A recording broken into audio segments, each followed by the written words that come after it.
नमस्कार। आज की तारीख है 27 नवंबर 2025। हमारे सामने the times of India, the Hindu, Jansatta और लाइव हिंदुस्तान की कुछ बहुत ही दिलचस्प रिपोर्ट्स हैं। और इन सभी को पढ़ने के बाद एक बात बिल्कुल साफ हो जाती है कौन सी बात? कि आज की हमारी सारी चर्चा एक ही शब्द के इर्द गिर्द घूमने वाली है, शक्ति, यानी पावर। हम देखेंगे कि ये शक्ति किसके पास है और किसके पास होनी चाहिए, कंपनियों के पास या कर्मचारियों के पास, केंद्र सरकार के पास या राज्यों के पास? और भारतीय राजनीति में पुरुषों के पास या महिलाओं के पास। और इसे वैश्विक स्तर पर भी देखेंगे। ब्राजील में हुए COP30 जलवायु सम्मेलन में अमीर देशों और विकासशील देशों के बीच शक्ति और जिम्मेदारी का संतुलन कैसे बन रहा है, इस पर भी बात करेंगे। तो असल में आज हम भारत और दुनिया में चल रही शक्ति संतुलन की 4 बड़ी लड़ाइयों को समझने की कोशिश करेंगे। बिल्कुल। कि खैरिए इसकी तह तक चलते हैं।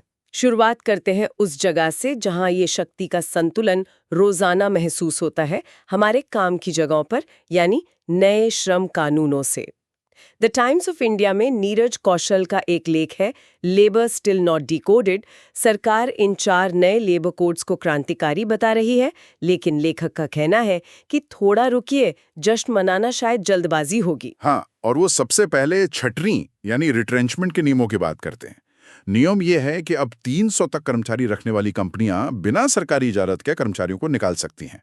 पहले ये सीमा 100 थी। लेकिन एक मिनट, लेखक कहते हैं कि 19 राज्य तो ये बदलाव पहले ही अपने यहाँ कर चुके हैं, तो इसे पूरे देश में लागू करना एक जरूरी कदम हो सकता है।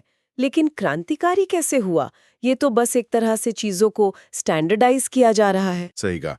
लेखक के लिए क्रांतिकारी से ज्यादा फाइनली वाली बात है। लेकिन उनका असली मुद्दा कुछ और है। वो कहते हैं कि इस तरह की कोई भी सीमा, चाहे वो 100 हो या 300, अपने आप में एक समस्या है। ये कंपनियों को ज्यादा लोगों को नौकरी पर रखने से हतोत्साहित करती हैं। मतलब कंपनियां जानबूझकर बौनी यानी ड्वार्फ बनी रहना चाहती हैं ताकि इन नियमों के झमेले में ना पड़े। अच्छा, ये तो उल्टा असर हो गया। हम रोजगार बढ़ाना चाहते हैं और नियम ऐसा है जो कंपनी को छोटा बने रहने के लिए उकसा रहा है। बिल्कुल। और आंकड़े भी यही कहानी कहते हैं। भारत की 81% फैक्ट्रीज में 100 से कम कर्मचारी हैं। लेखक का मूल सवाल यह है कि छटनी के नियम कंपनी के आकार पर आधारित ही क्यों होने चाहिए? ये तो उन कंपनीज के साथ भेदभाव है जो बड़ी होकर ज्यादा लोगों को काम देती हैं। अच्छा, छटनी वाला नियम तो ठीक है, लेकिन न्यूनतम वेतन पर जो इन्होंने लिखा है वो तो मेरे हिसाब से सबसे चौंकाने वाली बात है। हाँ, नए वेज कोड में जो लिखा है वो सुनने में तो बहुत अच्छा लगता है कि न्यूनतम वेतन कर्मचारी के कौशल, मतलब कुशल अकुशल वगैरह, वो किस भौगोलिक क्षेत्र में है और उसके काम की परिस्थितियों के आधार पर तय होगा। काम की परिस्थितियां जैसे कि जहां वो काम कर रहा है वहां का तापमान कैसा है, नमी कितनी है, या काम कितना खतरनाक है। अब देखिए, इरादा तो अच्छा है, पर लेखक कहते हैं कि ये प्रैक्टिकली नहीं है। उन्होंने हिसाब लगाया है कि अगर आप 4 तरह के कौशल और 6 तरह की काम की परिस्थितियों को मिला दें तो हर शहर में लगभग 24 अलग-अलग तरह के न्यूनतम वेतन तय करने पड़ जाएंगे। 24? ये तो बहुत ही ज्यादा जटिल है। इसे लागू कौन करेगा और कैसे? यही तो असली सवाल है। लेखक को डर है कि इससे एक नए इंस्पेक्टर राज की वापसी हो सकती है। कोई इंस्पेक्टर आएगा और कहेगा आपके दफ्तर में तो नमी ज्यादा है, आपको ज्यादा न्यूनतम वेतन देना होगा। या वो तय करेगा कि कौन सा कर्मचारी अर्धकुशल है और कौन कुशल। इससे भ्रष्टाचार के नए रास्ते खुल सकते हैं। लेकिन एक मिनट, क्या इसका दूसरा पहलू ये नहीं हो सकता कि ये ज्यादा सटीक है? मान लीजिए कोई वाकई खतरनाक माहौल में काम कर रहा है, तो उसे ज्यादा न्यूनतम वेतन मिलना तो सही है। क्या ईज ऑफ डूइंग बिजनेस के लिए हम कर्मचारियों की सुरक्षा और सही वेतन को नजरअंदाज कर सकते हैं? ये एक बहुत जरूरी सवाल है। और लेखक का तर्क ये नहीं है कि इरादा गलत है। उनका तर्क ये है कि इसे लागू करने का तरीका गलत है। वो कहते हैं कि न्यूनतम वेतन का मकसद ये होना चाहिए कि किसी भी कर्मचारी का शोषण ना हो, उसे एक बेसिक आमदनी की गारंटी मिले।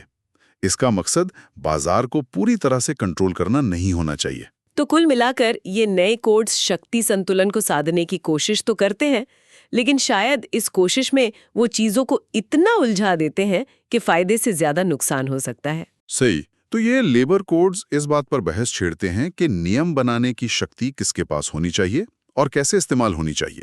और यही शक्ति का सवाल हमें हमारे अगले मुद्दे पर ले जाता है, जो इससे भी बड़ा है, केंद्र और राज्यों के बीच शक्ति का टकराव। हाँ, द हिंदू में सांसद रणदीप सिंह सुरजेवाला का एक लेख है जो सीधे सीधे भारत के संघीय ढांचे यानी फेडरल स्ट्रक्चर पर हो रहे हमले की बात करता है। और इसका केंद्र बिंदु है राज्यपाल की शक्तियां। बिल्कुल, लेखक सुप्रीम कोर्ट की एक हालिया राय का जिक्र करते हैं और आरोप लगाते हैं कि इसने राज्यों की चुनी हुई सरकारों को एक तरह से शक्तिहीन बना दिया है। यहाँ मामला संविधान के अनुच्छेद 200 का है।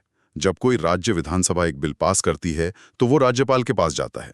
राज्यपाल उसे मंजूरी दे सकता है, पुनर्विचार के लिए लौटा सकता है या फिर राष्ट्रपति की सहमति के लिए आरक्षित कर सकता है और विवाद इसी आरक्षित करने की शक्ति को लेकर है। हाँ, लेखक का तर्क है कि कुछ राज्यपाल बिलों को महीनों तक दबाकर बैठ जाते हैं और जब विधानसभा उसे दोबारा पास कर देती है तब भी उसे मंजूरी देने के बजाय राष्ट्रपति के लिए आरक्षित कर देते हैं। लेखक इसे लोकतंत्र का मजाक बताते हैं। उन्होंने बहुत ही सख्त शब्द का इस्तेमाल किया है, अनइलेक्टेड डेस्पॉट, यानी गैर निर्वाचित तानाशाह। उनका कहना है कि इस तरह आप एक चुनी हुई विधायिका को एक नियुक्त किए गए व्यक्ति की मनमानी के अधीन कर रहे हैं। ये बहुत बड़ा आरोप है, लेकिन संवैधानिक नजरिए से देखें तो क्या राज्यपाल के पास ये विवेकाधीन शक्ति किसी वजह से नहीं है? शायद एक तरह के चेक और बैलेंस के लिए? बिल्कुल, और संविधान निर्माताओं का इरादा यही रहा होगा। लेकिन लेखक का तर्क है कि इस शक्ति का इस्तेमाल अब राजनीतिक हथियार के तौर पर हो रहा है। चूंकि राज्यपाल की नियुक्ति केंद्र सरकार करती है तो अक्सर वो केंद्र के राजनीतिक एजेंडे को आगे बढ़ाते हैं। अच्छा, लेखक का कहना है कि समस्या शक्ति होने में नहीं बल्कि उसके बिना किसी समय सीमा और जवाबदेही के इस्तेमाल में है। वो कहते हैं कि जब संसद के बनाए कानून की न्यायिक समीक्षा हो सकती है तो राज्यपाल के फैसलों की क्यों नहीं? और लेखक सिर्फ राज्यपाल के पद तक ही सीमित नहीं रहते। वो कहते हैं कि यह एक बड़े पैटर्न का हिस्सा है जिसमें धीरे धीरे राज्यों की शक्तियों को कम किया जा रहा है। हाँ, उन्होंने कई उदाहरण दिए हैं, जैसे राज्यों को जीएसटी मुआवजे का पूरा पैसा ना मिलना, उपकर यानी सेस से जो कमाई होती है उसे राज्यों से साझा ना करना, वित्त आयोग की सिफारिशों को पूरी तरह लागू न करना और केंद्रीय योजनाओं में राज्यों पर 50% तक का खर्च डालने का दबाव बनाना, ये सब भी गिनाया है। और साथ में सीबीआई और ईडी जैसी केंद्रीय एजेंसियों के कथित दुरुपयोग का भी जिक्र है। तो जब आप इन सब चीजों को एक साथ रखकर देखते हैं तो लेखक की तस्वीर साफ होती है। वो ये कह रहे हैं कि ये सब मिलकर राज्यों को सिर्फ प्रशासनिक चौकियों में बदल देगा, जिनकी अपनी कोई खास शक्ति नहीं होगी। सारी शक्ति केंद्र के पास सिमट जाएगी। और यही भारत के संघीय ढांचे के विचार के बिल्कुल खिलाफ है। तो यहाँ शक्ति का संतुलन केंद्र की तरफ बहुत ज्यादा झुकता हुआ दिख रहा है, कम से कम लेखक के नजरिए से तो यही लगता है। तो हमने कंपनियों और कर्मचारियों और केंद्र और राज्यों के बीच शक्ति संतुलन की बात की, लेकिन लोकतंत्र में एक और शक्ति संतुलन होता है जो प्रतिनिधित्व से जुड़ा है। और जनसत्ता का एक लेख इसी से जुड़ी एक बड़ी अजीब पहेली पर बात करता है, भारतीय राजनीति में महिलाओं की भूमिका। ये वाकई एक हैरान करने वाली बात है। लेख बिहार विधानसभा चुनाव का उदाहरण देता है, जहां महिला मतदाताओं ने पुरुषों से 5% ज्यादा वोट डाले। ये अब एक ट्रेंड बन चुका है। महिलाएं एक निर्णायक वोट बैंक के तौर पर उभरी हैं। पार्टियां उनके लिए योजनाएं बनाती हैं, वादे करती हैं। लेकिन जब उन्हीं महिलाओं को उम्मीदवार बनाने की बात आती है तो सारी पार्टियां पीछे हट जाती हैं। ये मुझे समझ नहीं आता। अगर राजनीतिक दल इतने डेटा ड्रिवन है और वो जानते हैं कि महिलाएं एक अहम वोट बैंक है, तो वो ज्यादा महिला उम्मीदवारों को टिकट क्यों नहीं देते? ये तो एक तरह से खराब राजनीतिक रणनीति लगती है। आपका सवाल बिल्कुल सही है और लेख इसी पहेली को सुलझाने की कोशिश करता है। आंकड़े देखिए, बिहार चुनाव में विपक्षी महागठबंधन ने सिर्फ 12% टिकट महिलाओं को दिए। सत्ताधारी राजगण ने 243 में से सिर्फ 34। कुल मिलाकर 10 बड़े दलों ने सिर्फ 88 महिला उम्मीदवार उतारे। तो फिर वजह क्या है? क्या पार्टियों को लगता है कि महिला उम्मीदवार जीत नहीं सकती? ये एक आम धारणा है, लेकिन लेख कुछ गहरी सामाजिक वजहों की तरफ इशारा करता है जो 2020 के एक सर्वे पर आधारित है। सबसे बड़ी वजह है हमारा पितृसत्तात्मक समाज। सर्वे में लगभग 1/3 महिलाओं ने माना कि यही उनकी राजनीतिक भागीदारी में सबसे बड़ी रुकावट है। घरेलू जिम्मेदारियां भी एक बड़ा कारण होंगी, है ना? जी, 13% महिलाओं ने उसे एक बड़ा कारण माना। लेकिन जो आंकड़ा मुझे सबसे ज्यादा चौंकाने वाला लगा वो कुछ और है। सर्वे में 66% महिलाओं ने कहा कि उन्हें अपने राजनीतिक निर्णय लेने की स्वायत्ता ही नहीं है। 66%? ये तो बहुत ही ज्यादा है। इसका मतलब तो ये हुआ कि 2/3 महिला वोटर शायद अपना वोट भी खुद तय नहीं कर पा रही हैं। ये तो पूरी बातचीत को सिर्फ प्रतिनिधित्व से हटाकर वास्तविक एजेंसी पर ले आता है। बिल्कुल, बात सिर्फ उम्मीदवार बनाने की नहीं है, बात महिलाओं को राजनीतिक रूप से स्वतंत्र बनाने की है। इसीलिए लेख में 2023 के नारी शक्ति वंदन अधिनियम का जिक्र आता है, जो लोकसभा और विधानसभाओं में महिलाओं को 1/3 आरक्षण देता है। लेकिन क्या सिर्फ एक कानून बना देना इन गहरी सामाजिक समस्याओं को बदल सकता है? लेखक का भी यही मानना है कि सिर्फ कानून काफी नहीं है, इसे जमीन पर सही भावना के साथ लागू करना होगा। इसका मकसद सिर्फ कुछ सीटों पर महिलाओं को बिठाना नहीं, बल्कि ये सुनिश्चित करना है कि उनकी आवाज नीति निर्माण में सुनी जाए। सही बात है। तो यहाँ शक्ति का संतुलन अभी भी बहुत ज्यादा पुरुषों के पक्ष में झुका हुआ है, और इसे ठीक करने का रास्ता सिर्फ कानूनी नहीं बल्कि सामाजिक भी है। बिल्कुल। और ये शक्ति और प्रतिनिधित्व की लड़ाई सिर्फ भारत के अंदर ही नहीं चल रही है। यही खींचतान हमें वैश्विक मंच पर भी दिखती है, खासकर जब बात जलवायु परिवर्तन जैसे बड़े मुद्दे की हो। हाँ, हमारे पास द हिंदू और लाइव हिंदुस्तान दोनों की रिपोर्ट्स हैं जो ब्राजील के बिलेम में हुए COP30 सम्मेलन का विश्लेषण करती हैं। और दोनों लेखों में एक बात कॉमन है। इस बार का सम्मेलन इस बात पर नहीं था कि क्या करना है, बल्कि इस बात पर था कि कैसे करना है। यानी सारा जोर कार्यान्वयन या इम्प्लीमेंटेशन पर था। अब दुनिया सिर्फ लक्ष्य तय करने से आगे बढ़कर उन्हें हासिल करने के तरीकों पर बात कर रही है। ये तो एक सकारात्मक बदलाव लगता है। तो क्या निकल कर आया इस सम्मेलन से? लाइव हिंदुस्तान का लेख इसमें 6 बड़ी सच्चाइयां बताता है। पहली कि अमेरिका के पेरिस समझौते से हटने के बावजूद दुनिया रुकी नहीं, काम जारी है। दूसरी, अब ध्यान सिर्फ स्वच्छ ऊर्जा पर नहीं बल्कि जंगलों और महासागरों को बचाने पर भी है। और तीसरी सच्चाई थोड़ी निराशाजनक है ना? हाँ, तीसरी सच्चाई ये है कि जीवाश्म ईंधन यानी फॉसिल फ्यूल्स को पूरी तरह से हटाना अब भी बहुत मुश्किल है। इस पर कोई ठोस सहमति नहीं बन पाई।